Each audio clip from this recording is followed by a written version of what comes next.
fucking Saturday night, and yet again another edition of Oh Gods, we lost him already. Tracks of the Damned, and apparently one of the Damned just got away from us. He'll be right back, so don't worry. In the meantime, folks, I know it's the Yule season and everyone's feeling frisky. Let me tell you something. If you feel the need to drink, do what Reaper does and stay your ass at home. Quit going to the bar. Yes.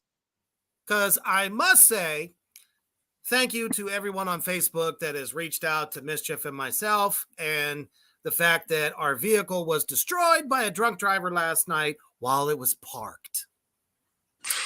So just wanted to thank you all for that. It made our day. It was kind of a difficult day, but it did make our day. And we are amongst friends, so let's party hardy. Let's get this going. Tonight, we are going to do a top 5 for us as far as songs that didn't get released as singles for some bigger artists. Singles being like title tracks or lead tracks that the record company guru assholes say is the song you must release. So we're going to talk about the ones that should have, because goddammit, they're just better. You know what I mean? Before we do that, let's go ahead and visit our dear sponsor at Dezea's Creep Shop. Check out the creepiness.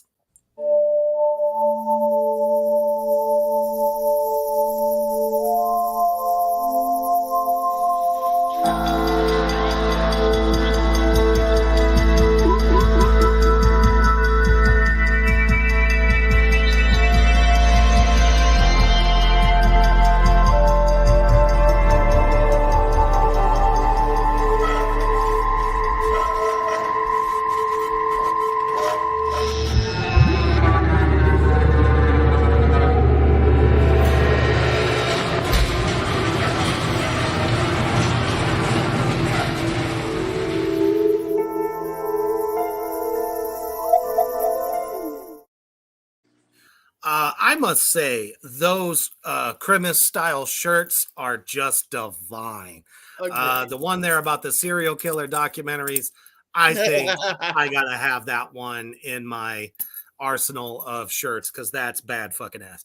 So if you like dark humor, a horror fan, horror lover of all different types of creepy oddities and stuff, get over to DezeaSCreepShop.com right now after the broadcast. All right.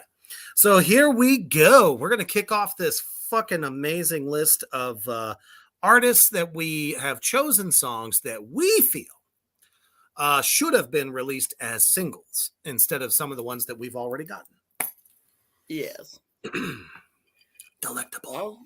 All right. Well, I guess I'm going first as usual. Yeah, we actually ended up in the right order this time. How about that? Did. It's because you're look at us smart. Us smart. Anyway, all right. The first one I'm going with is by Mr. Wednesday 13. Ooh. And on his album Transylvania 90210, the only single was I Walked with a Zombie. And I feel like there's at least Bad Things really should have been the single on that album. That song fucking kicks ass. It's aggressive. It's angry. And I just think it would have been a great single. So kind of one of those get you up and moving, going. Yeah. You know, if you're having a day where the world has shit on you, it's one of them songs you can play that just, makes it all better in a very violent kind of way. I can get with that. I think we can all get with that at some times. Shit. Oh, Kyler says, ooh, I Walk with a Zombie. Interesting choice. I mean, that's definitely probably the most radio-friendly song on the album, so that's why it was a single, but, only one single? Are you fucking kidding me? It's just I don't know if the radio stations are just against playing super aggressive stuff on their show. I don't get Maybe, I that don't know. Me because, neither. in years past, especially in metal's heyday in the 80s, they weren't afraid to play the hard hitting stuff.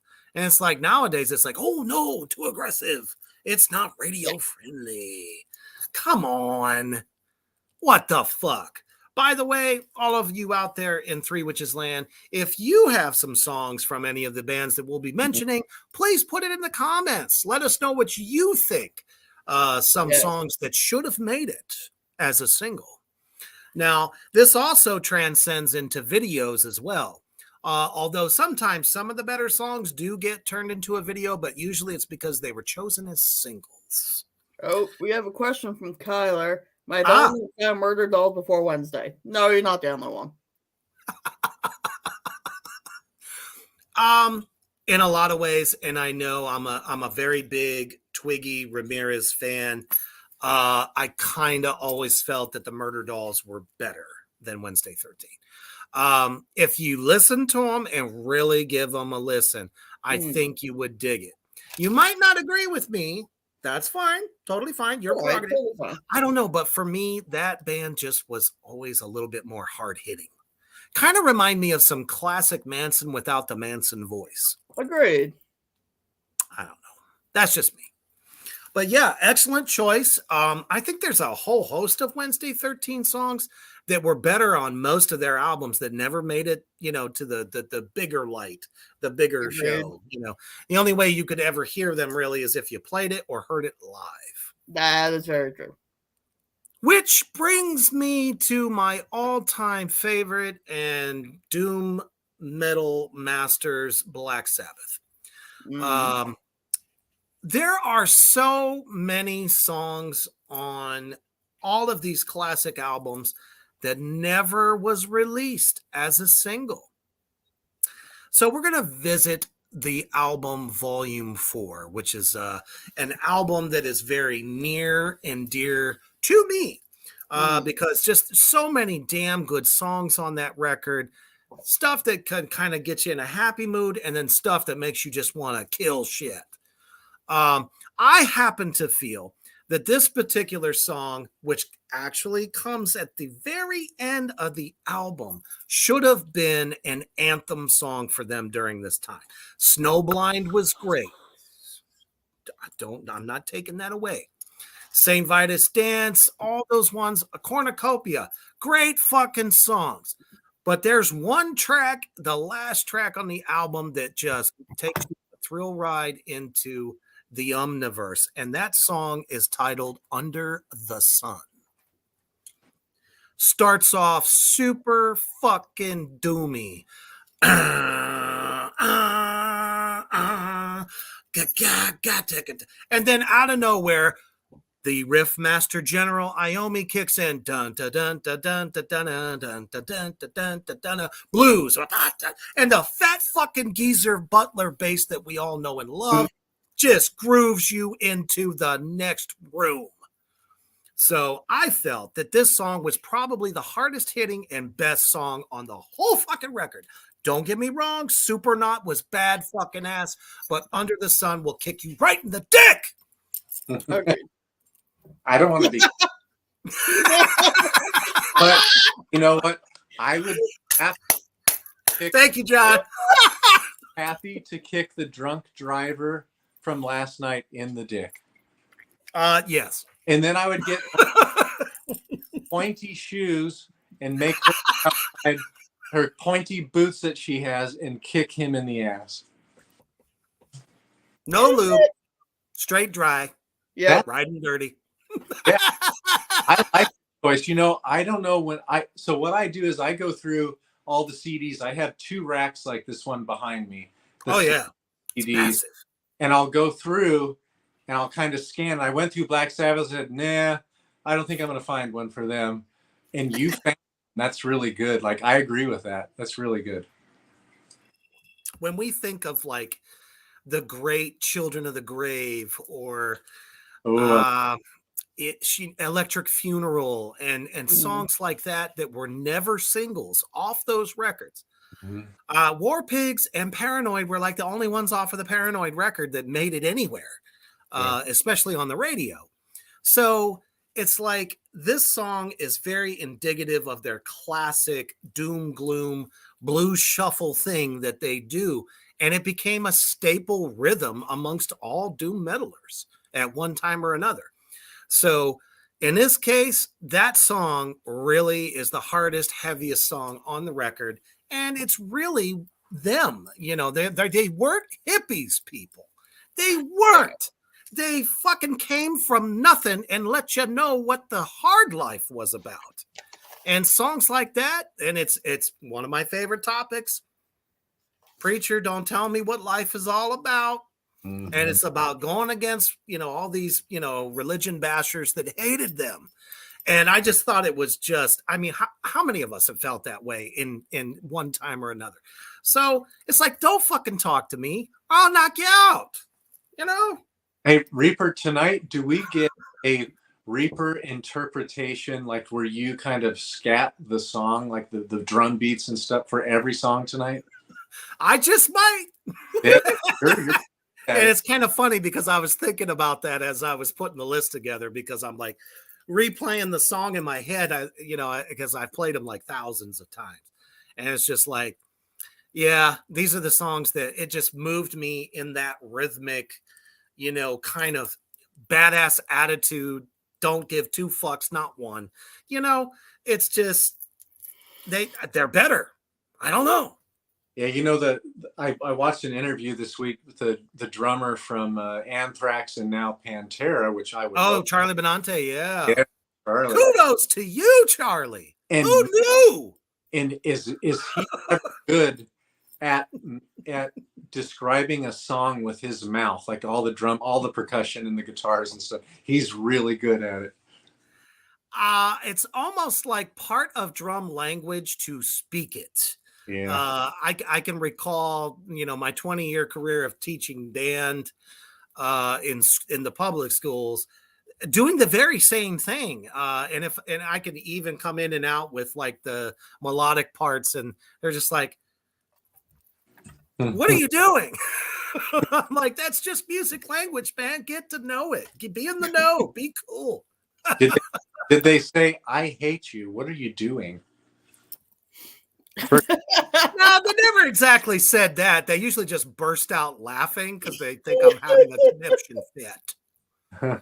I'm like, I'm not having a conniption. I can't fucking talk. I'm not having a fit. It's just that is how I am vocally describing the song to you, if that makes sense. All right, great choice. I'm going chronologically, so my first one, I think it's 1986. Ooh. Nice. In 1984, 1985, I fucking loved Twisted Sister. Who the and fuck? So one that I was put in there, I never liked We're Not Gonna Take It. I did that song. I love the video, but I didn't like We're Not Gonna Take It. Let's be real. The video is what made you love that song. I Wanna Rock was much better. Or what is it? The Beast. It's the nature. Oh yeah. Beast. That song was fucking heavy. Really good. Or Sick Motherfucker. Oh yeah, SMF. Most MF.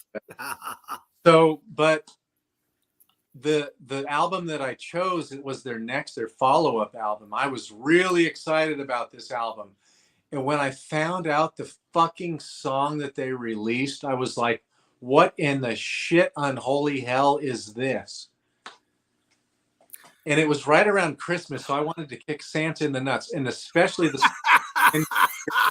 lot at your business today. I wanted to kick him in the nuts. So it's when the album Come Out and Play came out. And do you guys remember what song they fucking released? Reaper, you might.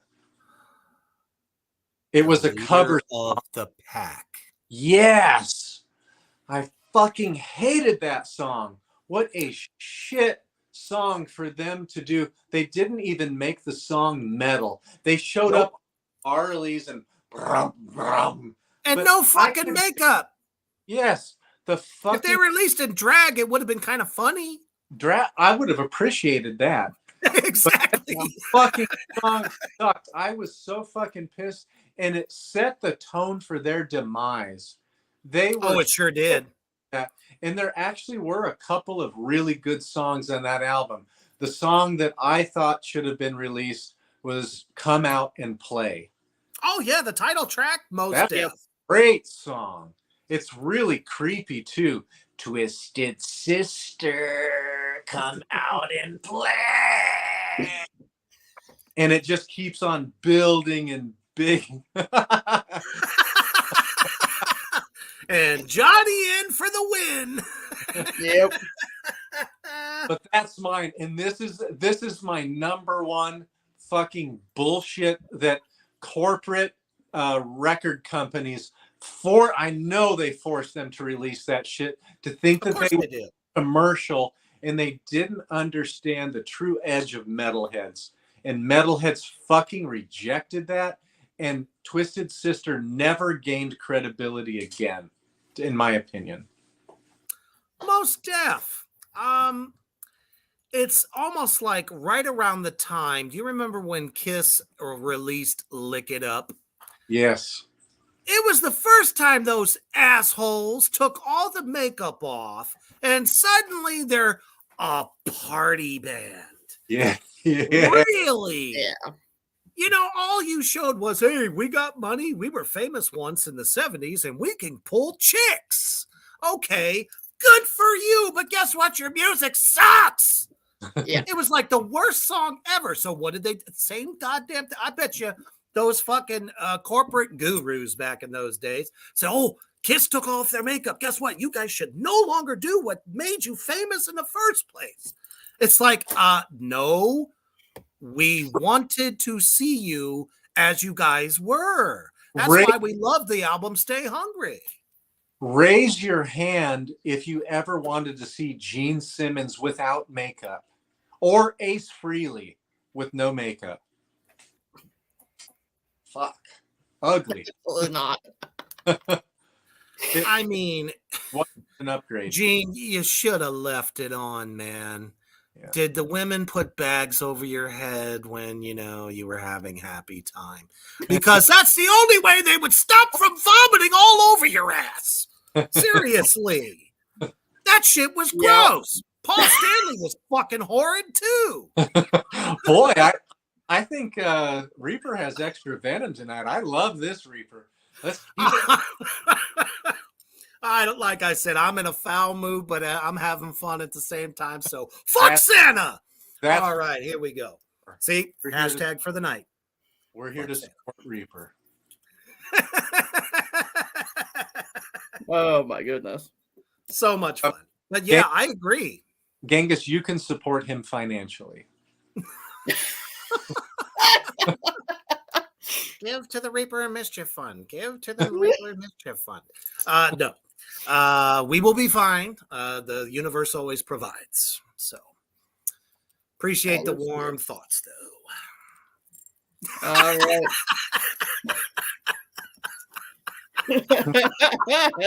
See, it's already festering like a sexually transmitted disease. I love it.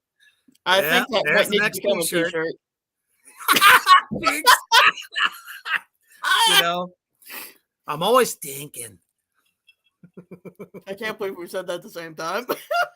You know. All right. I'm going to stick with the title tracks that should have been singles. Gotcha. And I am going with a Rammstein song this time. I knew it. Okay, that was my other thought.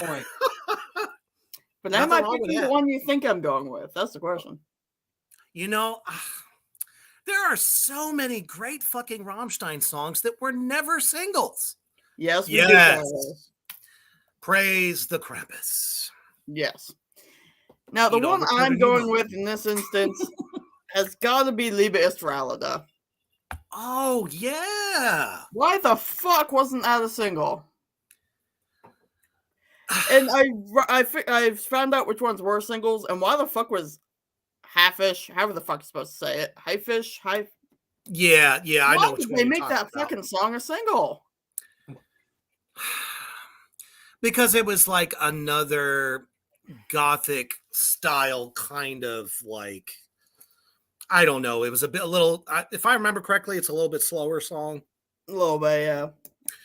Not as heavy, a little bit Right. more like dark keyboards. Yeah, I mean, Just not yeah, real. of course, they had to make Pussy a single. It's True de Vey, that's a great single. But why the fuck didn't they that do... one was actually appropriate. But why the fuck wasn't... Kyler, you are my friend now. Yes, thank you for naming songs that are so underrated. Totally fucking agreed. All the way across the board. I feel on actually 3 of their albums that they dropped the ball. It's like suddenly we're pushing the heavier stuff to the side, and they're going for the shock value instead. Yeah. Hence Pussy and Bitch and some of those other tracks. It's like, oh yeah, these ones, we'll give them that. It'll just keep them going. Oh, they're so crazy. Well, shit, if you actually read the English translations, they're all sick, heavy or not heavy. Yeah. You know what I mean? It's just, they have such a crossover audience. They should have appeased either side. Agreed. Just my opinion. But yes, I definitely agree with that. That is a very good choice. I'm going to step into the realm of the great Saint Peter here. Typo negative. You better not be stealing the one that I wrote down. I certainly hope not. Otherwise, it'll be awkward. This song I always felt was like the biggest cock rock song that they had ever written on their most celebrated record of all time, October Rust. Oh, no. Shit. All right, let's see what happens here. So everyone went goo goo gaga over Love You to Death. Right. As a matter of fact, they even released shit, what was the name of that song? My Girlfriend's Girlfriend was a big hit. Yep. And let's just say there are so many other fucking songs on the record that I felt were better. Don't get me wrong, it was a catchy jingle, great. Peter was in Playgirl magazine, so it's like, oh, let's give them all Peter. Shit. It's all about Peter. Right, exactly. As if they didn't get enough of it. This particular track I thought was even more cock rocky than some of the other ones that they felt really kind of captured the moment on that record. And this one is known as Be My Druidess. God damn it, Reaper. Son of a bitch. Okay, well, there's other ones to pick. Oh, yeah. I mean, there really is. I also have a bunch of honorable mentions. So I'll just pull one of those out, but I am so sorry, Genghis. I just felt so strongly about this particular song. Yeah, but you know me. You knew I was going to pick it. Actually, I didn't.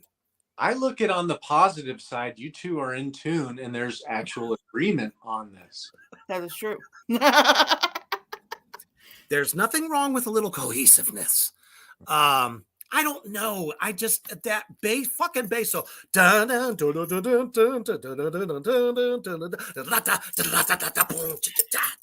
we go. I mean, it just fucking it gets you going. I just like want to fucking start clapping. I do anything, Exactly. And it's like all of a sudden he's talking about trying to make some bitch calm over and over again. I'm just like, yeah, that's fucking just beast shit right there. Great fucking song. And I bet you they didn't release it because it had the word in it. Probably. I mean, it's, it doesn't Guitar solo is badass too. It doesn't have to mean that. It could mean, I'll make you come to dinner. Come to dinner. Come back to me. Make you come to the opera. I don't fucking know, but they could have sold it however they wanted to. Just a great fucking, I don't know. I had to. For years, I felt this way. I'm like, why was this never on the radio? Musically, fucking brilliant. I just didn't understand why was The Praise of Bacchus a single from that album. That was a shocker for me too. I have to agree with that also. No, it just wasn't. I know when you think of what that subject matter is, Bach is Right. the patron deity of partying. That just wasn't Type O. No. They were not known for being a party band. They were known for being dark and dingy, stank, and you just had no choice but to love it. Yep. All right. Okay, well, my band, which band these days is extremely trendy to hate? Limp Bizkit. No, I'm sorry. Yeah, but a bigger band than that had a that used to be great and then fell big time. Nickelback. Avenged Sevenfold. So coming off of Injustice for All, gotcha. Ah. that was my third choice. Millions and millions and millions and millions of other people were super excited. And even to this day, I fucking hate Enter Sandman. I like the riff and I like playing the riff on guitar. It's a fun riff, but just that section is a fun riff. However, the song, like they're trying to be cutesy and fun. And I did. 3-year-old could have played it. Yeah. That's not what we were used to. Yeah, and I mean, I could pick any other song off of that album, and I actually did like the album okay. I just never liked Enter Sandman. And when I heard that, I was just like, come on. If you're going to make changes, don't come out with that song. And the video that left nothing to the imagination about a child having a bad dream and all of that. Ooh, as if we all didn't have that at one time or another. Come on. Yeah, it was just too mainstream. Then I had to hear it at every fucking hockey game that I went to. I have that effect on people. So anything, the one that I chose was Holier Than Thou, just because it was a little bit. Oh yeah, it was a little bit more upbeat, and I thought that it would connect to their previous albums a little bit better. But really, without Cliffy writing songs and handling most of what I believe the structure of the songs, right? So much straightforward. I think he had his imprint on Injustice for All, because those songs, I love that fucking album. He did. I mean, he was taking them to the brink of something really phenomenal. And just a damn fucking shame. And I believe that Bob Rock did most of the writing. He killed him for that album, and then the next one. And then dude, you saw the making of that album, right? Yeah. How many fucking times did he tell those guys that no, simpler, no? Constantly giving them the direction that, like, you could hear moments where they were still in thrash mode and Bob would fucking stop them right in the middle of the fucking recording and say, do you want to be megastars or stay where you're at? Yeah. And I was just like, dude, if I could reach through that fucking TV screen right now, I'd choke the life out of you. I don't give a fuck who you produced. Before I would choke him, though, he had a ponytail and he wrote his pony nub is what I like to call girl. His way up high. I'd like to grab him by that ponytail and give him a crick in his neck, give him some fucking whiplash, and then cut his cheesy ass poser ponytail off. And then I'd like to kick him in the nuts. And then stuff his pony nub up his ass. Kick him in the nuts.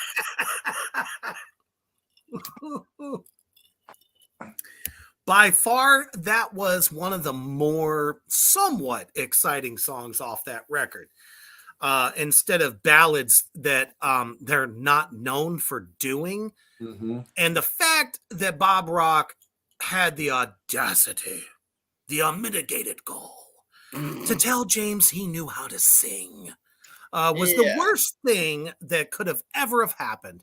We lost the grit, the gravel, the grrr in James. Suddenly he's like, I can sing in tune. No, you can't! Come on. And, Mm. and then, of course, all the hair went and suddenly they're a boy band. So, They were I feel you on that, alter- though. That was pretty cool. they I were agree. they were alternative Reaper.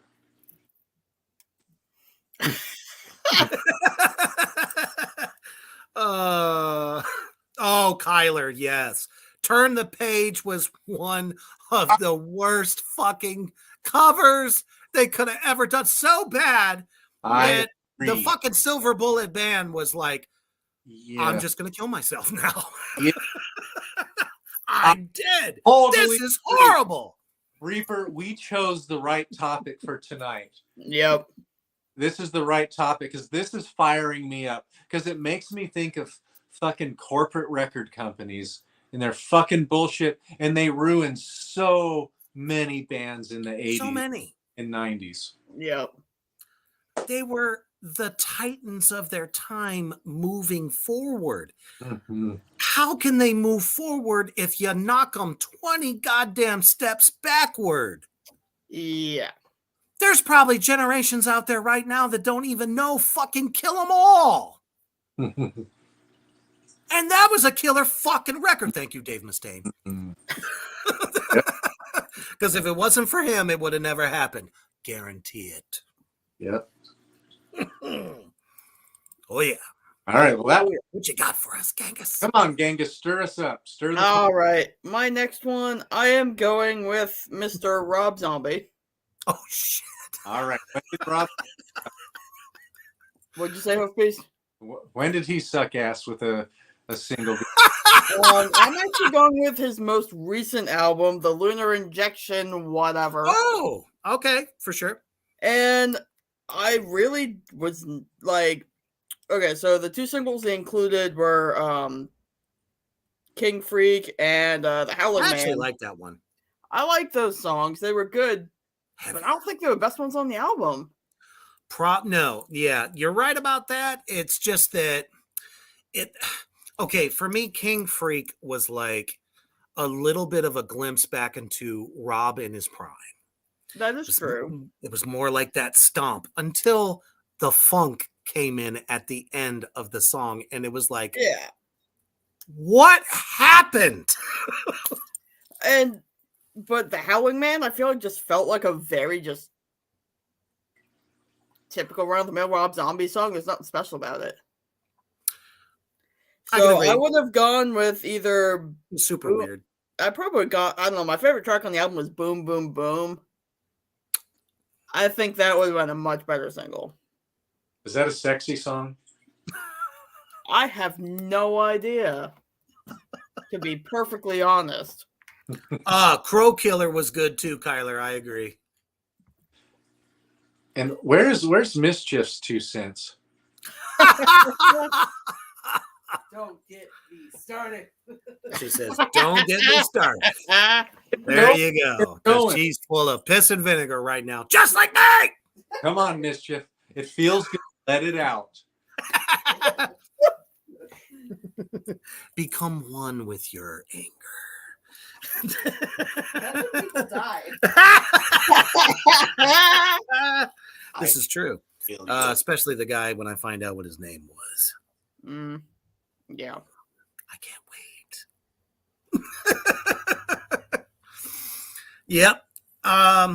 You can actually say that about a lot of Rob Zombie's albums, in my opinion. Agreed. There's some tracks I kind of felt on the album that was right after Hellbilly Deluxe that had some sick fucking heavy tunes, never got released. Tyler says, "Love you, Mischief. Don't hurt me." Down, baby, down. Don't hurt him. So, yeah, I feel that. And it was a good effort, too. A solid effort. Not like the fucking in a UFO song. I sorry. hated that song. I thought that was the dumbest goddamn song ever. He was probably Man, everybody's fucking a UFO. It's like, what? And- Actually, honestly, that whole album, I did not like it. It was kind of like no, it was like one big "I'm on meth" kind of album. That was the acid witch celebration dispenser fucking in space or whatever. Yeah. Who in their right mind would name songs like that? The fucking name of the album was even worse. Yep. But with that effort, you know, the most recent album, I felt like he took it more seriously. That is true. Like people, you know, critics, even fans were probably, you know, over the last couple of years going, Rob's kind of losing his step. He doesn't really give a fuck about his music anymore. He only cares about his badass fucking horror films. Not all of them, but some of them are good. And it's like he can't do both worlds. So I kind of felt like that album was like a fuck you. Look, I'm still King Freak. I can get it done. And some of those songs definitely say it. But, you know, I guess he just felt a little bit more strongly about certain songs than others. I guess so. All right, Salem. You can get daddy time later. All right. Now, some people might step on my schwangola for saying this, but I'm going back to the 80s one more time. Okay. And this particular one, I feel super fucking strongly about. Uh-oh. He was a living legend. He's unfortunately gone, and we miss you. Ronnie James Dio. And I am taking us back to the Holy Diver album. Uh-oh. There are some songs on there that were never super out there unless you bought the record. You would never hear this song on the radio. And the one that I'm talking about is Stand Up and Shout. It is, and thank you. She just shut my fucking shit off. Hello, I'm back. I take many forms. I go by many names. I can come and go at will. Thank you, Salem. Fuck off, bitch! All right. So I got Tourette's tonight. Ha! You just don't know what the fuck's going to come out of my mouth. Here we go. So I'm talking about the song Stand Up and Shout. It's like real fucking strong, like guitar riff opening up like, oh shit. And you got Vinny Appice going, boom, boom, boom, boom. And then all of a sudden just kicks it as, oh my damn. I'm like, what a way to open up your fucking album with an ass kicker. Never on the radio. How could you not do that? I know everybody knows Holy Diver. No, this is like I'm a stormtrooper of fucking murder. This song was so good. Why wouldn't they play it on the radio? You know, this is the first time Dio is stepping out on his own. He hasn't got Black Sabbath. He doesn't have fucking Rainbow. It's just him. You know, I just always felt that this song should have been on the radio, and it's a much stronger song.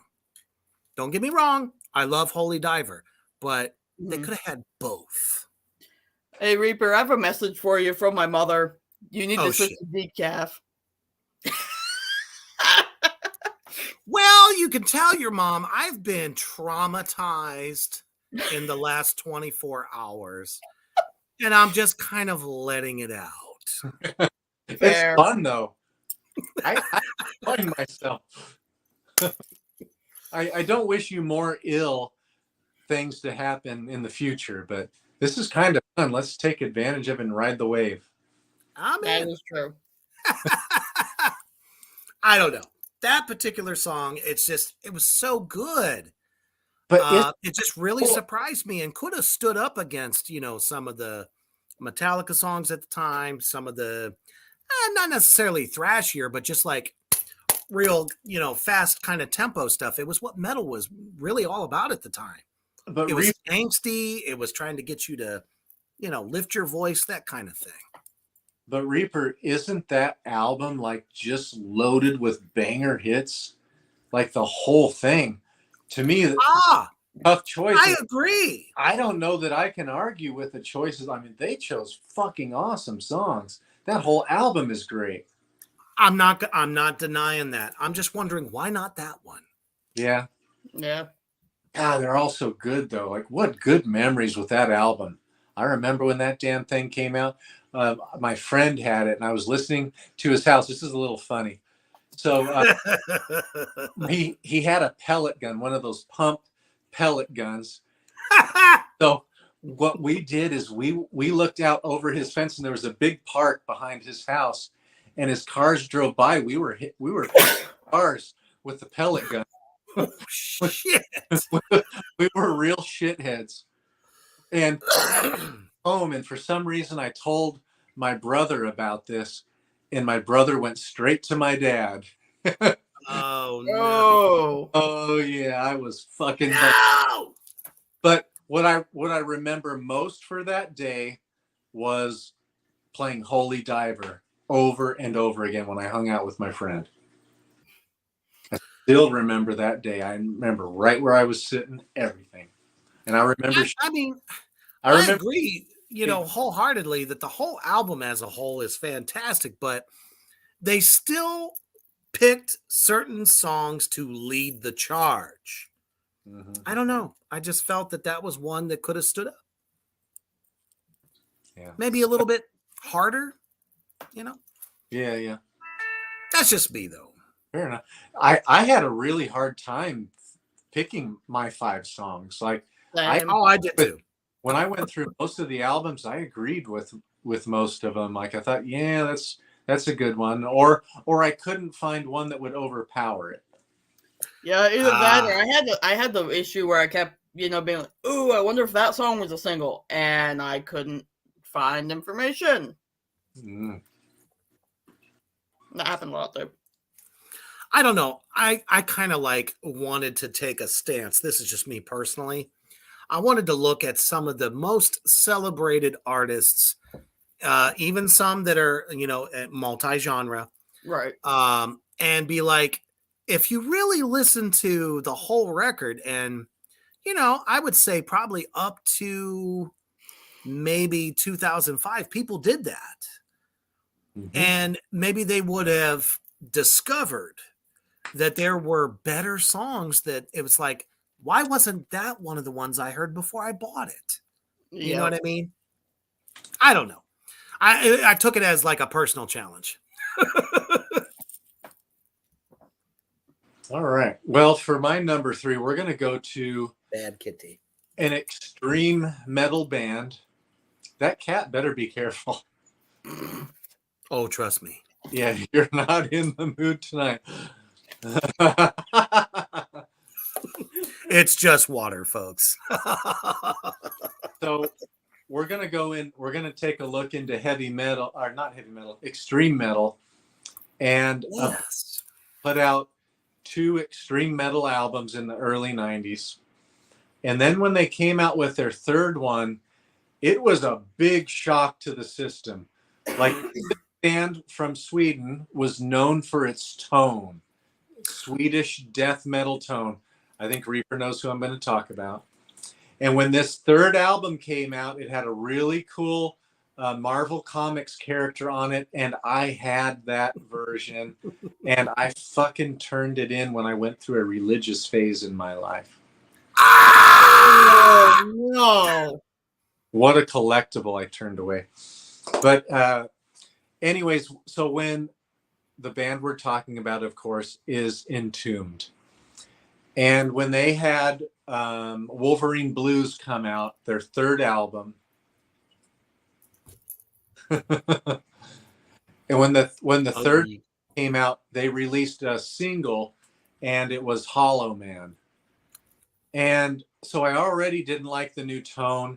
I didn't like that they were more kind of like death and roll now, and it wasn't really extreme metal so much anymore. But when I listened to the whole, I still bought the album, and I liked every fucking other song on the album but Hollow Man. I just thought Hollow Man was flat, repetitive, and not very ambitious or dynamic. And so the song that I would have put in place of that is Full of Hell. I loved that song. I would have loved to. I didn't get to go to their show for that one, but I would have loved to have sang along to that one. I'm Full of Hell. I think tonight that cat might feel your fury. If it She gets just missed me. That's all. I've been gone all day, so you know how that rolls. She's our lap kitty. But that's my choice. I was really excited. I didn't like Clandestine as much as Left Hand Path, but when Wolverine Blues came out, I did not like Hollow Man, but I still gave him a chance. I ended up loving the album. I liked their form of death and roll. They never really went back to it though, but to me that album still doesn't stack up very well against Left Hand Path. The creepy keyboards in Left Hand Path and a lot of the other little atmospheric things they did with that album was fucking gone. This album was straight death and roll. It almost makes you wonder because a lot of times, most of us are artists. So there's like certain points in your life, maybe something was going on and it influences what you do. So occasionally a really great fucking band can put a turd out. Mm-hmm. I've seen it happen literally with everybody. Let's talk about Black Sabbath. Mm-hmm. What's the one album that nobody ever wants to talk about? From the Ozzy era. Oh, okay. Let me make it easy for you.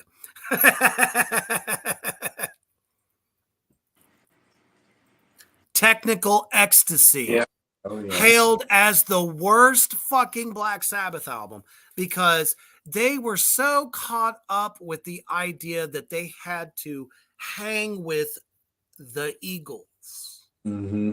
Led Zeppelin, this whole like hippie thing because America had up to this point made them a lot of fucking money because once they got out of Europe, came to America ate it up like carnage fucking candy. Mm-hmm. But that fucking record was so bad.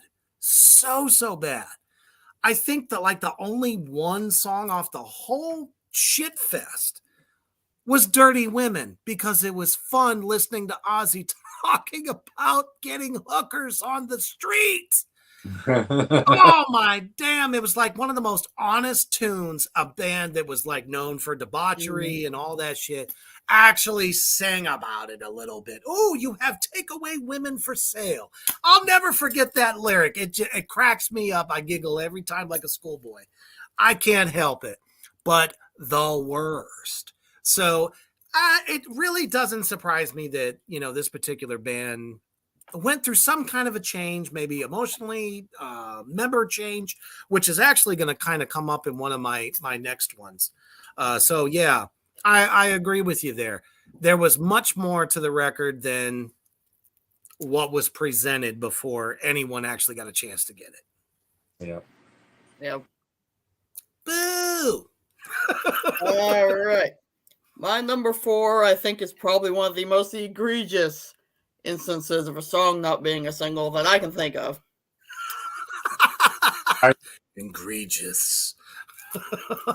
Sounds like a black metal band. Sorry. I'm going back to 1996 with Mr. Marilyn Manson on Antichrist Superstar. Oh, okay. Why the fuck wasn't Mr. Superstar a single? That album had 5 singles, and that wasn't one of them. Mm. Oh, yeah, but Man That You Fear was a fucking single, really? Mm. They made that a single because that was his way of getting, he knew what was coming. It's almost like he was a fucking fortune teller, this fucking guy, right? He's like, I know when I put this motherfucker out, we're still in like, Judeo-Christian, fear that anything that goes against the grain is going to be hated. So he puts this song together about how they're going to basically, now mind you, drugs were involved, but he knew that he was going to be kind of put on a pike for this album because it was going to be so shocking. He didn't hold back, which was why it was so great until the stink fest that followed. But You know still, what I mean? Mr. And if he Superstar would have should have been a stayed fucking with single. it, he'd still be a fucking superstar today.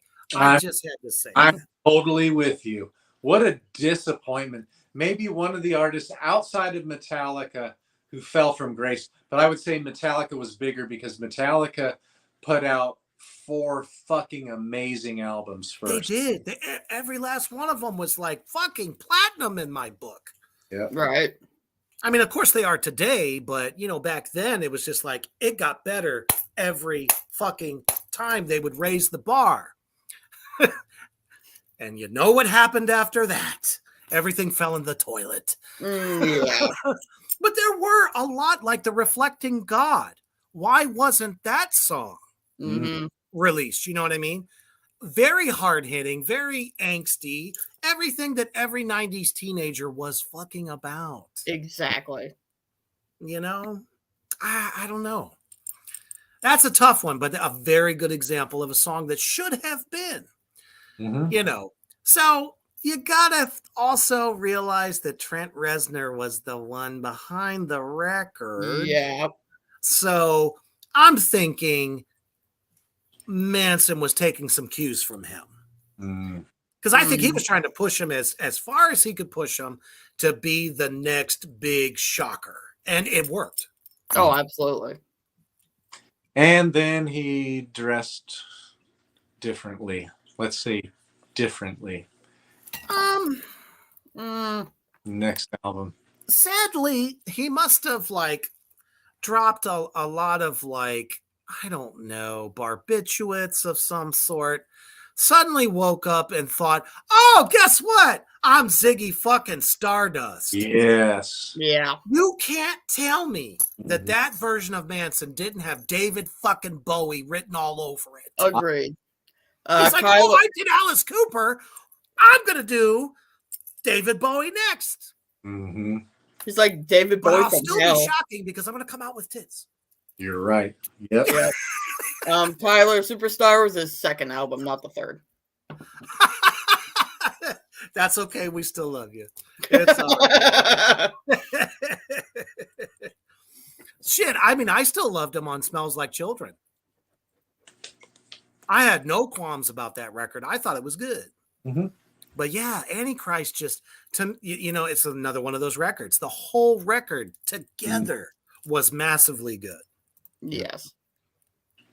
So now I'm going to attack one of my idols. Not really attack, but bring to light a feeling about one of his most celebrated solo albums of all time.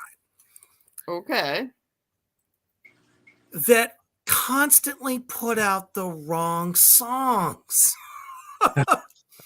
I'm talking about a little album known as No More Tears. Okay. And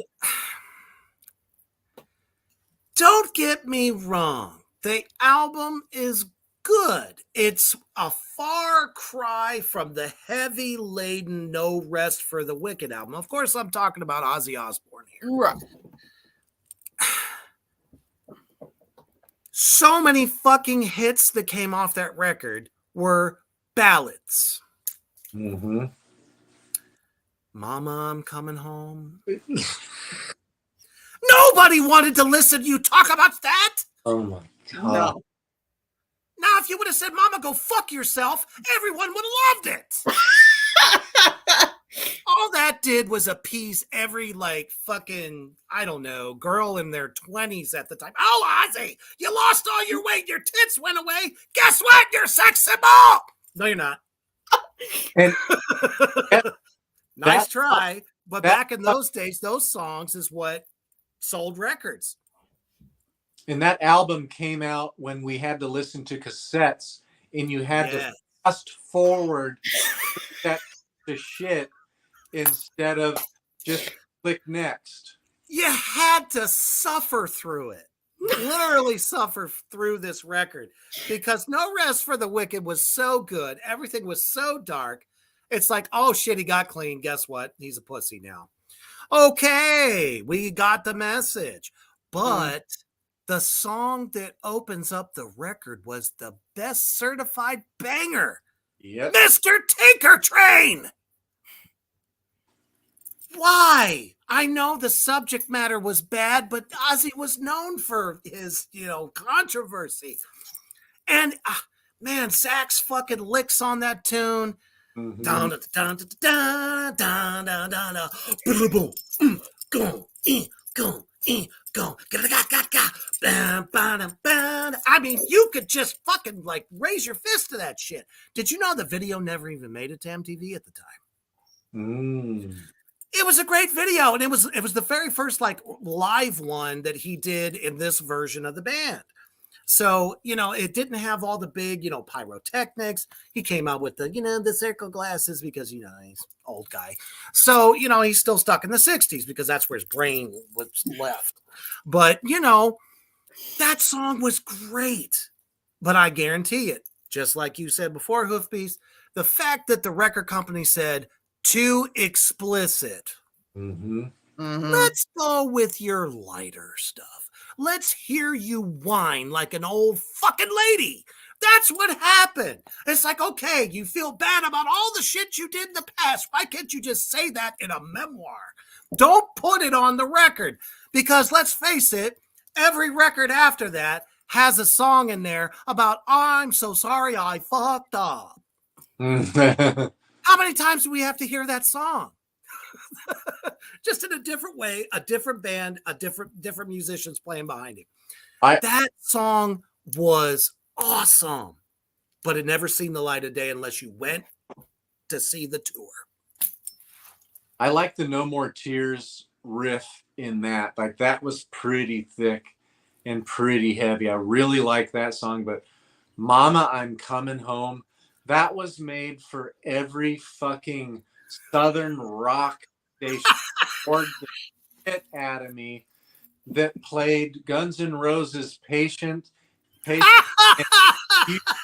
and what's that October Rain shit incessantly. I didn't even want to listen to the radio. I lived in Columbus, Georgia, or I was at Fort Benning, Georgia. And that's what I got. November Rain. Yeah. Oh, God. I was like, oh, you named a song after my birth month, and it was nothing but puke. God, Mama, I'm Coming Home, though. I'm glad you brought that album up. I That had to say fucking sucked. every fucking song except for Mr. Tinker Train and No More Tears, the title track, was I'm sorry. I agree. Totally. Yep. All right, we can tell he's been through the 12-step program for the umpteenth time, and it took for a while until later on he got back on the booze and everything got better. I think he got neutered during that episode. Oh, yeah, because at that point, Sharon had the balls right here. And she could squeeze them at any moment and say, guess what? Your career's over, dickhead. Mm-hmm. Come on. You can't tell me that's not true out there in Three Witches Land. That is definitely true. Seriously. That record could have been so much better. Ozzy was never about being a pop artist.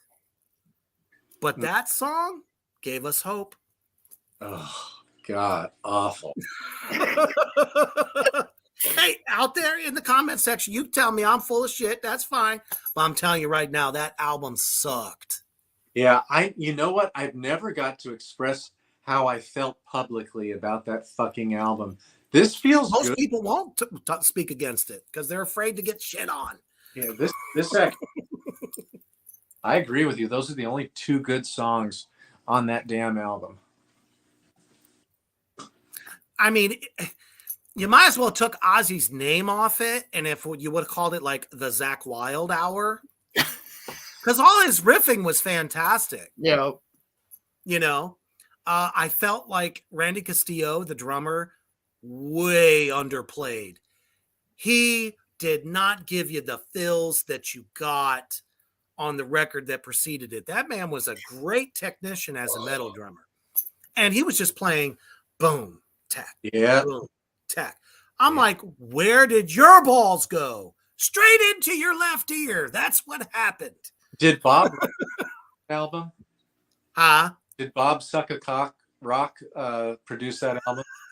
You know what? He could have been back there somewhere. I can sense the pony nub. Yes. Because, I mean, this is not the Ozzy we knew. Mm-mm. Edge was totally gone. It's like, how do you go from singing about the Manson family murders to fucking I'm so sorry. I'm alone on my own. Shut up! Sorry, I just had to say that. You were awesome tonight. Never enough laughs. Gotta have it. You Sure. take yourself too seriously, go home. You know? All right. For me, Awesome. we go up to, I think this album came out in 2005. Nice. Okay. And so this is another extreme metal band, which it was kind of harder to come out with extreme metal bands, but this one is pretty popular. Like as I went through, I was like, well, what song was a fucking hit? Yeah, exactly.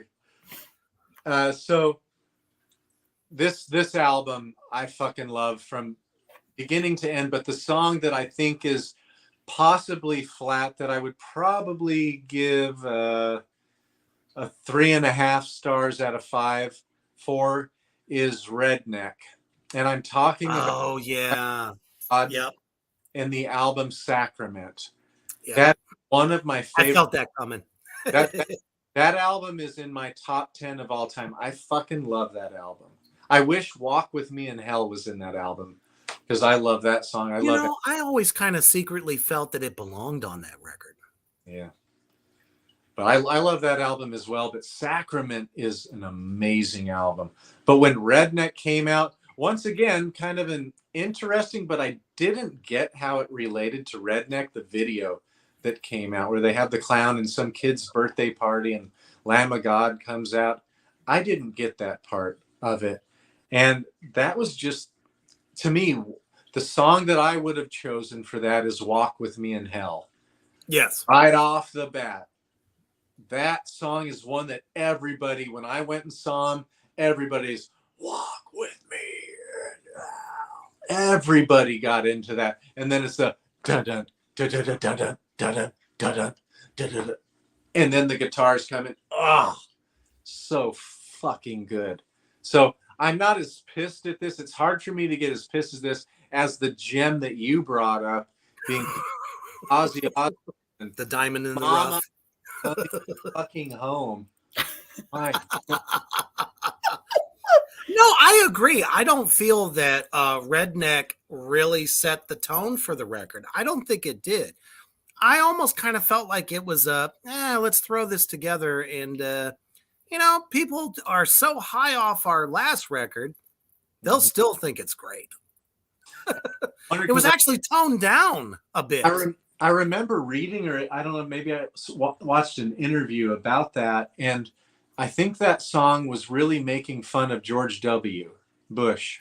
Probably. It was a political song, and I'm wondering if they released it to poke fun at him and to, for his illegal invasion of Iraq.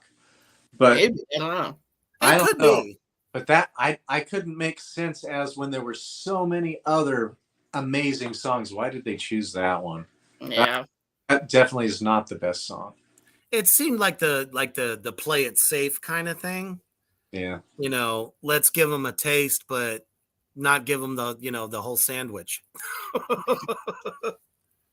I don't know. It was all right. Just not them though. Yeah. Yeah. Drums were killer though. Oh yeah, all of them, every song. Let me tell you, ever since Adler has been gone from the band, I feel they're not the same band. The last two albums have Nothing been against the other guy. the other, but Adler to me did some shit albums as well. After Sacrament, the next three albums I thought were real downers. Ugh. I also kind of feel like their creativity was Yeah. kind of, it's like, all right, everyone finally noticed us after 10 fucking years. Mhm. 10 years of grinding it out, and suddenly we're a success. So what do? They don't reinvent the wheel. They just keep the same wheel turning. Well, if you think about Metallica and how did Metallica change after their first four albums? Metallica, well, I won't say like the Black didn't do this so much, but well, it definitely was on Saint Anger and Death Magnetic, and then the last. Oh God! But every song is all about rhythm. It's about let's get going, and it's going to be the same beat, and the songs are not dynamic. They don't change tempo like they used to. They don't have flavors. It's Lars being one of the most boring fucking drummers ever, because he was not boring before that. Like I would say Injustice and All and everything before that, he was not a boring drummer. He was a typical 80s metal drummer, but he actually, every song wasn't played the same by him. No. And after you could feel the influences that he had. Yeah. And it was also pre-cocaine. Yeah. It's like as soon as they got hooked on that shit, James, Lars, I think even Kurt got in on that. Probably. I think Newstead was the only dude that didn't. It's like trying to get him to do anything. That fucking, what was that movie? Metallica, I'm a Monster or something. Monster something. Some kind of monster. Some kind of monster, that's right. And they're in a studio session, and tell me why Lars ends up looking like a fucking half-assed wannabe Eminem. I said it. No one else has, but I will. That fucking fruitcake, he was so high off his ass. Lars or James said, fucking put a beat to this shit, and he couldn't even make a rhythm that even came close to making sense. I'm sitting here going, and you wanted to show the whole world this. Kills me to this day. I think we have really good tangents. We go off onto tangents. We do. Cover all kinds of fucking ground. You know what grinds my gears? But it's related. I mean, it is. And it's very relative. So the reason why I brought up Metallica and how they changed, and they just became very straightforward, and they lost a dynamic creative element in the music. Lamb of God did the same thing to me for the album Wrath, and the white one. I haven't forgot the name of the one. It came out in like 2011, and it had like 14 songs on it too. King Me was one of them, but it wasn't as good. What I thought they were so good at is, okay, so I think that the guy who produced the album was the one who had produced Avenged Sevenfold, which is very much more rhythmic and straightforward. Yep. And you don't do that to Lamb of God. What Lamb of God did so well was changing tempos and chugging a bit and putting in single note little quick riff licks and the broken rhythms. Yeah. Lots of broken 16th notes. They were like the kings of that shit. That's what I fucking loved. They were amazing with that. And then that was gone. But it wasn't nearly as bad as what Metallica did. How dare you? Just to preface. I mean, I watched a video even just today of Metallica playing live like a week or two ago. And they played a whole bunch of songs off the latest album. They played one off Death Magnetic, and it's just Lars doing the tick tick tick tick tick tick tick tick tick like throughout. So boring. And it looks like he has little white balls on the end, like little white rubber balls on the end of his black drumsticks. I told you he's a fruitcake. Like I don't no attempt to go and see them ever again, unless they do a show where they promise to play like the entire album of Kill 'Em All and Ride the Lightning, and then they come back 2 years later and play all of Master of Puppets and Injustice for All. Wouldn't that be a fucking idea? Yeah, it's a lot better than hearing fucking Robert Trujillo trying to sing Prince Yeah. live and fuck up the words. Like, And you want to know what I'm looking forward to the most about Metallica in the future?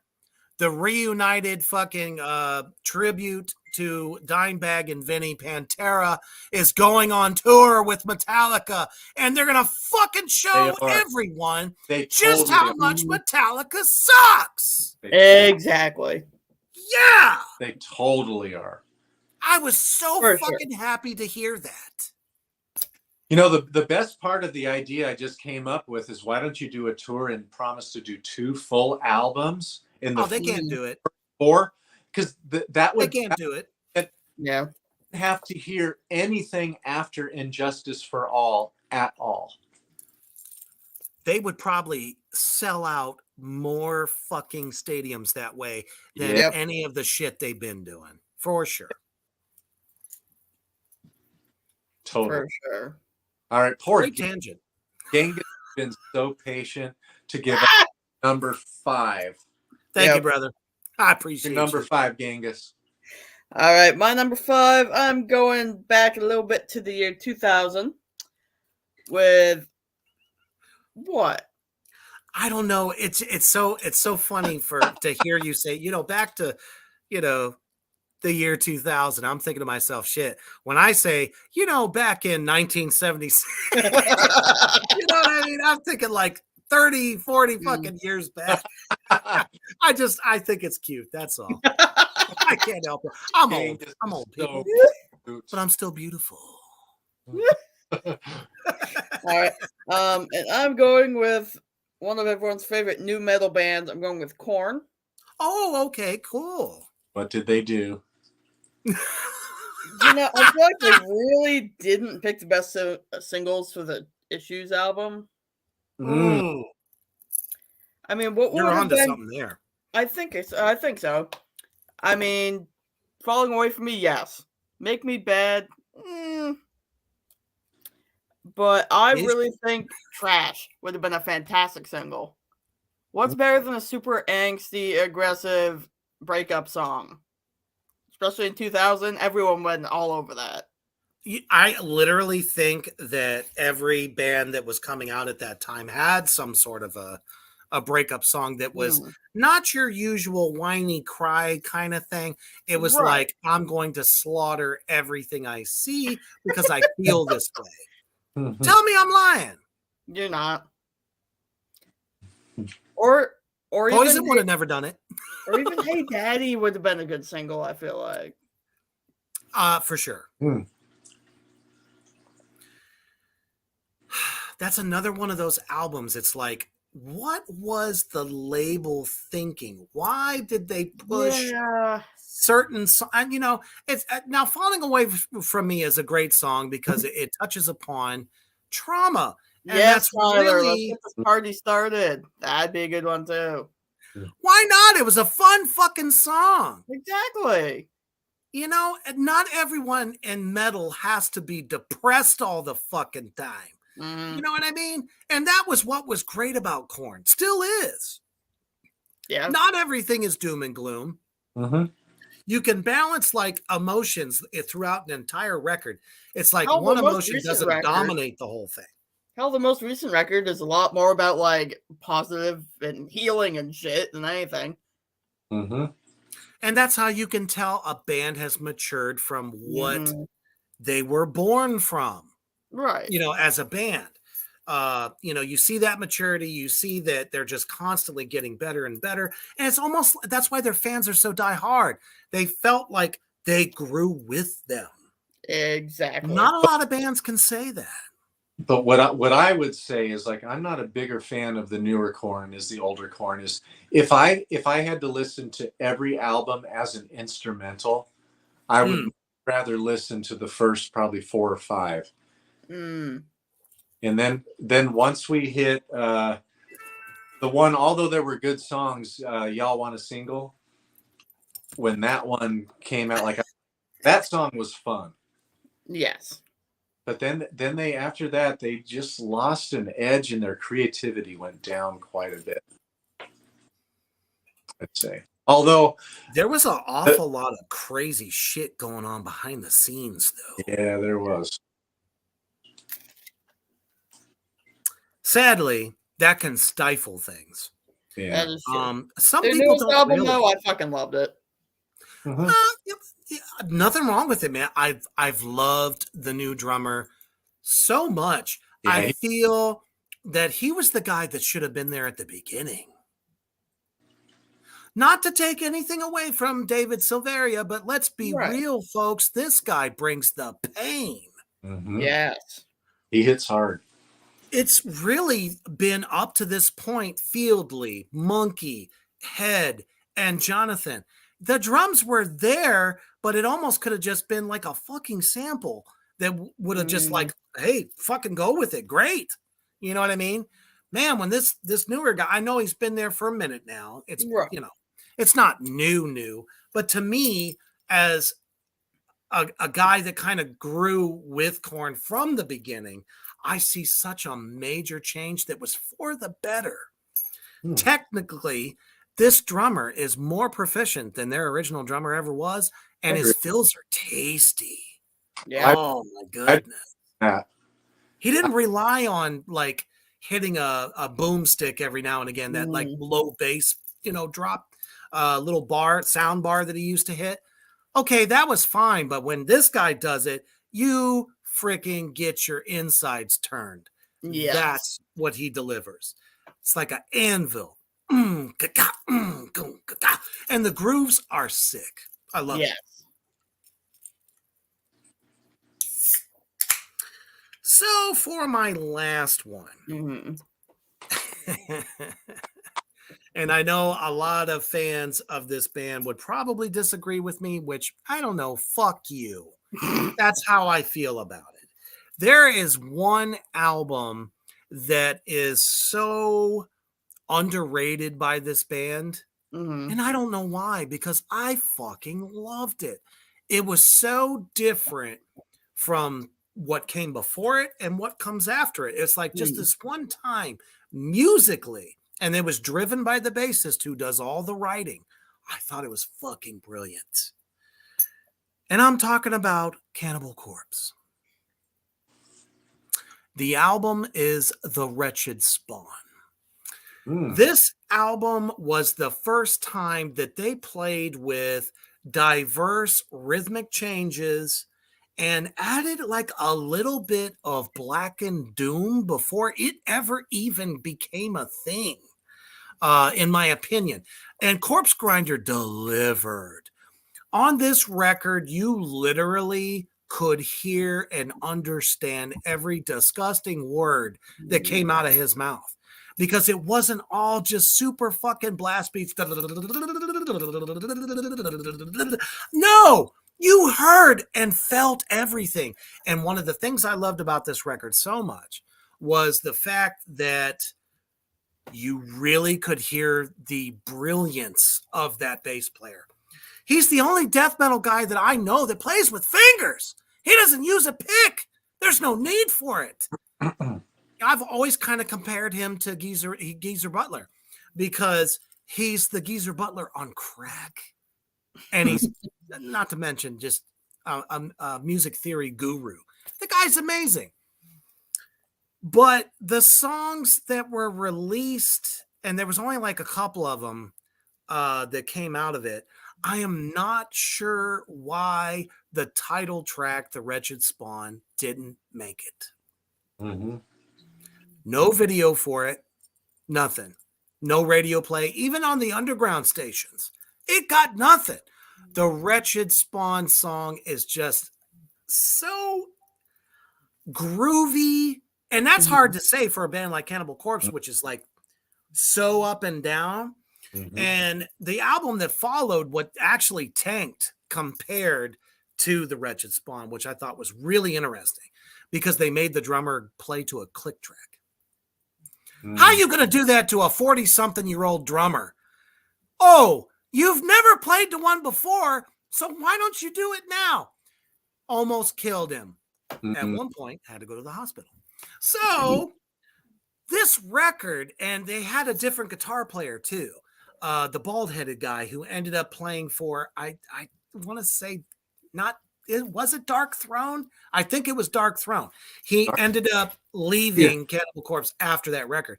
But man, his fucking, and this is something I never thought I'd ever see, played death metal on a Gibson Les Paul.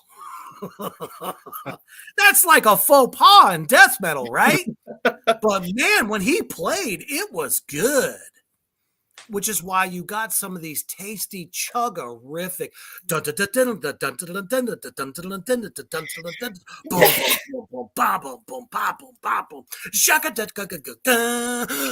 and you're back into it. You know what I'm saying?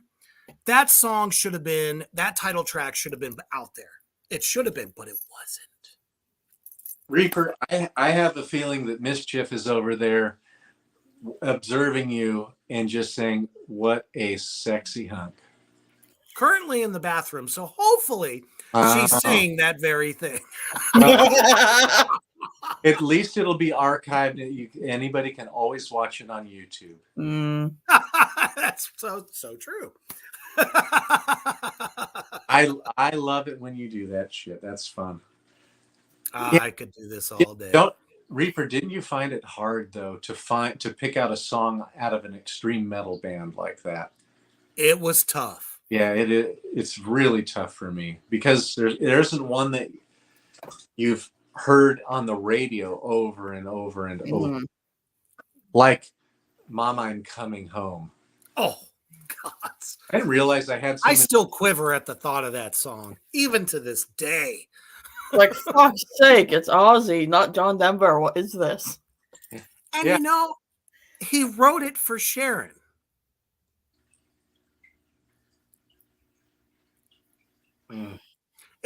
Is that the fetish there? She's like his mama? Knew that I had some.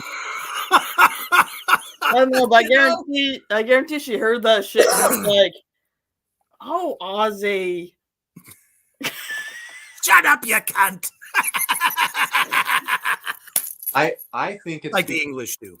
I think it's because the kids called her mama, and then Ozzy called her mama as well, because that's what we did in my family with my kids. Like we. Okay. So even to this day, that could be. Even to this day, I still call my wife mom. My daughters did all of the time. That's so cute. Too.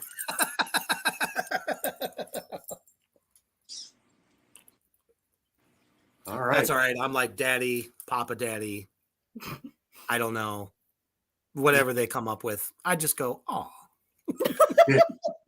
You have made me want to go listen to Cannibal Corpse, The Wretched Spawn immediately. Dude, I'm telling you, Genghis, you would even love it too. It's not just an album full of straight. Yeah. You know what I'm saying? They actually like do some musical, like, I don't know, the way it was structured. We're always talking about bands and how they structure their songs. And it's just tasty and groovier. It's like you can literally sit through that whole fucking record and just dig it. Yeah. It's like, okay, this song sounds nothing like the one before it and the track after next. And like I said, when they introduced that doomy feel to it, it changed the game. Yep. I agree. I liked it. Loved it. So good. All right. My number 5 is a band that I really liked, and this was the downturn for me. And I still like them. Oh, so she must be watching on her phone. Shut up. Now that's dedication. I'll tell you.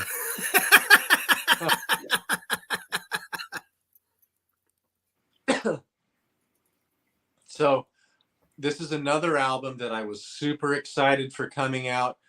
When Blood Mountain came out, I bought Sacrament at the same time. So I had Sacrament, Blood Mountain, and I'm talking of Mastodon, of course.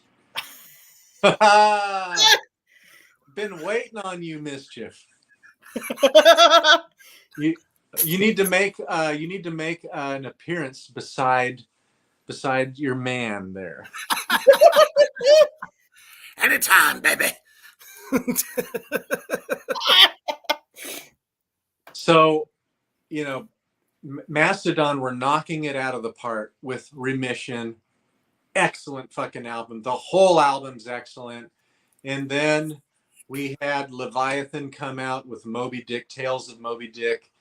Excellent fucking album. Every fucking song is excellent. And there's a good variety on there. There's some kind of crust punk songs on there, but still Brian Daler's drumming is just an absolute. Oh, I don't have one. There's one though.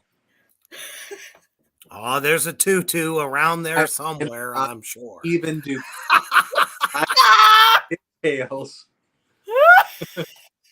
Hey, Mischief, if I do this, will you come?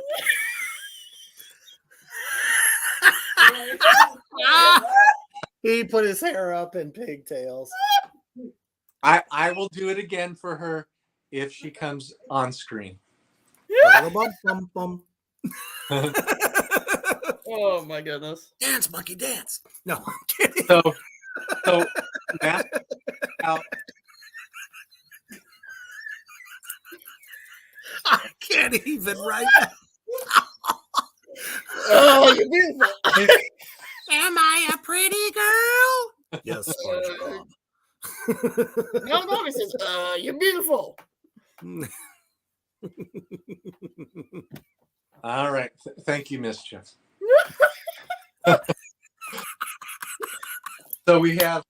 So Mastodon puts out Remission. They put out Leviathan. They put out Blood Mountain, which is my personal favorite. Oh, such a good album. Holy shit. Song is fucking amazing. And I just awe at Brian Daler's, the fills that he does, just everything about him is amazing. Fucking tasty as hell. And then we have the album that everybody loves that followed.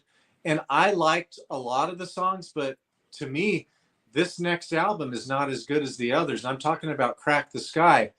That's the song that I would have released as the first single, but they released Oblivion. And to me, Oblivion it's not an awful song, but it's a more mundane, straightforward song. Video is great. It's bizarre. It's funny. But it's not Mastodon. And Crack the Sky, the song was more that. The Czar also, that's more of the stuff that I really liked. And then after that album, they put out The Hunter, and then they're into just kind of like more kind of rock and roll. And it's still good stuff. I still like it. I don't hate it. I mean, it's not like I'm listening to Lady Gaga or Beyonce, but it's. Could you imagine? Oh God! Either one of them like fronting that band. That would just be the mashup of the century. Well, hey, let's get back onto beating up Metallica, because Metallica brought out Lady Gaga. But anyways, Mastodon released Oblivion as the first song. And to me, by far, that's the song that's very different, but it's just not dynamic and it's not as interesting at all to me. So I was like, what the hell is this? And finally the album came out and I was like, oh, well, there's still a bunch of good tracks. It's like, okay, for those of you out there in Three Witches Land, you guys are avid listeners to a lot of the bands that we talk about. So it's like when a single is released, I don't know, in my opinion, a single is what sets the fucking tone for the whole record before you hear it, which is why I advocated like a motherfucker to Kingside Records when the Black Flame came out last year, I said Three Witches is the banger that will set the tone for this record. Yeah. And it was like all my bandmates were like, no, there's this one, that one, that. Title track was great, don't get me wrong. But let me tell you, when Three Witches hit, everyone was like, fuck! I gotta go get this record now. Absolutely. Same thing with every other band. Sometimes they just listen to mismanagement, I might add, and like put out the wrong song just to get a bunch of airplay. And it's like, why? You're an established band. Mastodon is very established. They could have put out any banger off of that record that was far better. Not saying, like you said, it's not horrible, but man, there were some other good songs on there that could have taken its place and probably got people even more excited to go see them live. Yeah. Yep. Isn't that the ultimate goal, people? Yeah. To want to go buy a ticket with your hard-earned fucking money to see a band you love because you're excited. And then Not because you feel like you have to. You know what I mean? And then once you're there, you can pick up a $35 t-shirt. 35, that's a steal. Well, let's That's be about what it real. was. That's what it was back then. Oh, yeah. Now it's like 40 and 60. Yep. But sadly, the reason being is because bands don't make money off of their records. Yeah. They make money off their merch. Yeah. Don't be fooled out there, people. That's why we say the best way to support us is to buy some merch. Yes. Wear it loud and proud that you are a follower of this band or Three Witches Entertainment, which is why we're going to go ahead and quickly cut to our merch commercial for this Yule season.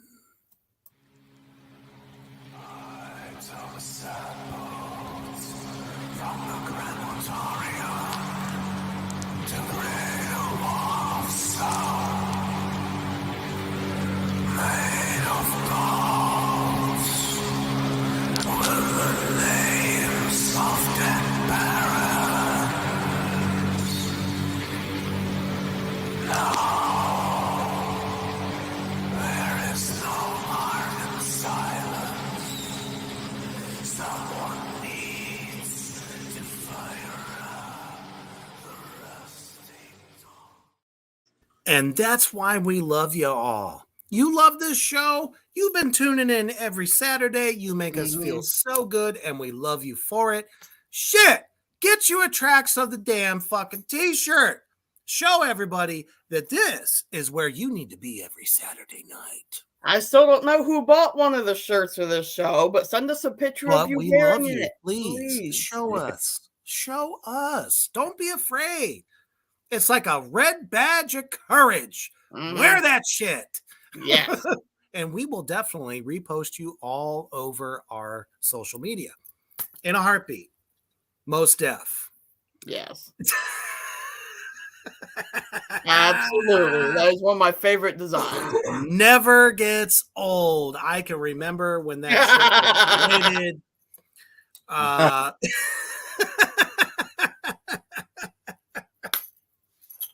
So we appreciate y'all so much. And we thank you, for everybody that's tuned in tonight and, shared a little piece of yourselves with us, because let's face it, this is the stuff we love and are very passionate about, and as are all of you. And we value your fucking opinions. Yes.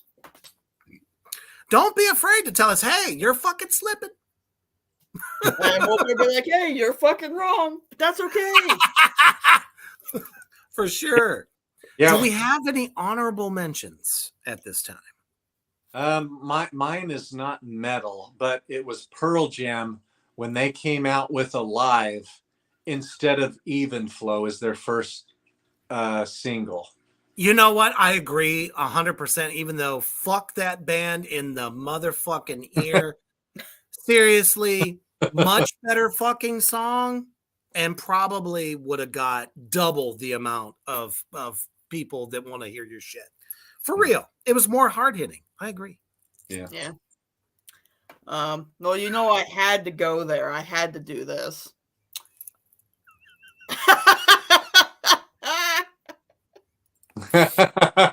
So good. What'd you say? You know, that's okay. Oh man, he's even jumping up and down. Look at him go! Look at him go! Oh my goodness.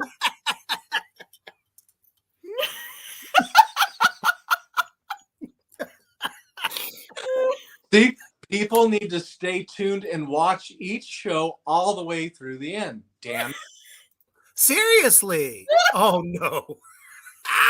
Yeah.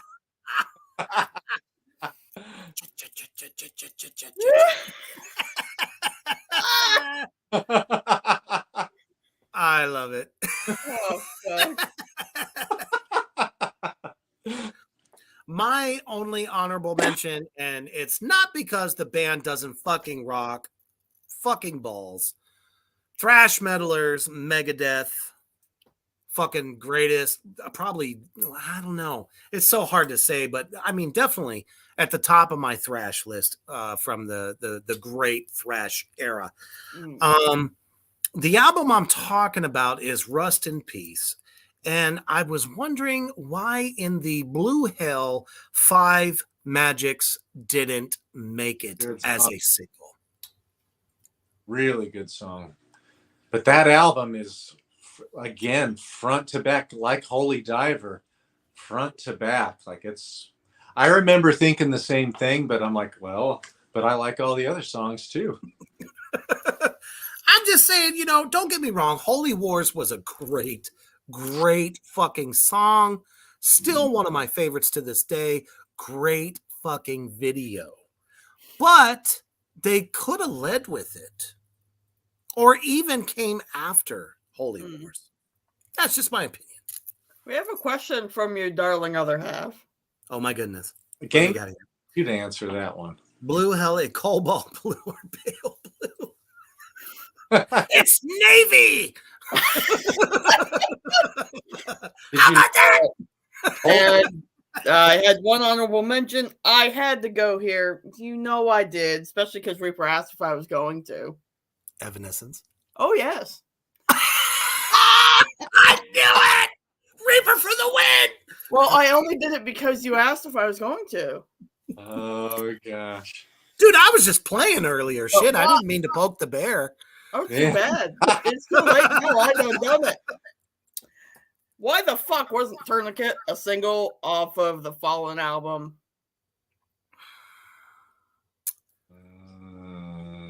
I think I can say yeah. As opposed to the uber, you know, popular songs that you know from that record. Shit, there's one on the shop playlist that I don't mind. What's the title of that? The one we got on there by them. It's some Fuck. Hallowed. Haunted? Hallowed? Oh yeah, that was. I'm pretty sure that was from the same album. That's a fucking. It is. It is off that album, and I actually thought it was eerier and spookier. Mm-hmm. So if they were going for that goth aesthetic, I think it could have set the tone. Or at least came after one of the more energetic songs that they did release. So you have like that balance between kick ass and then fucking just eerie shit. And you're just like, oh, Yeah. Still not a fan. But anyway, that's just my professional opinion. Professionally deranged as I may be, still professional. All right. Still not a fan. Thank you all so much for putting up with our fucking bullshit tonight. It was all about fuck Santa. Hashtag fuck Santa. Fuck him everywhere he goes. I don't give a shit. Run his fat ass over. Stick a pair of pliers up his fucking nose. And then twist his head off. Let's do it. Thank you so much for watching tonight. I appreciate y'all. So fantastic. We love you. Yes. Absolutely. It's been a blast. We love y'all tuning in every night. So definitely check us out next Saturday because we're going to have some holiday favorites to go over in our top Ooh, 5. yeah. Metal style. So we will see you then. And as you are, decorating your tree, maybe making a cup of hot chocolate. Mm. And you're thinking about listening to, I don't know, Jingle Bell Rock. Stay heavy.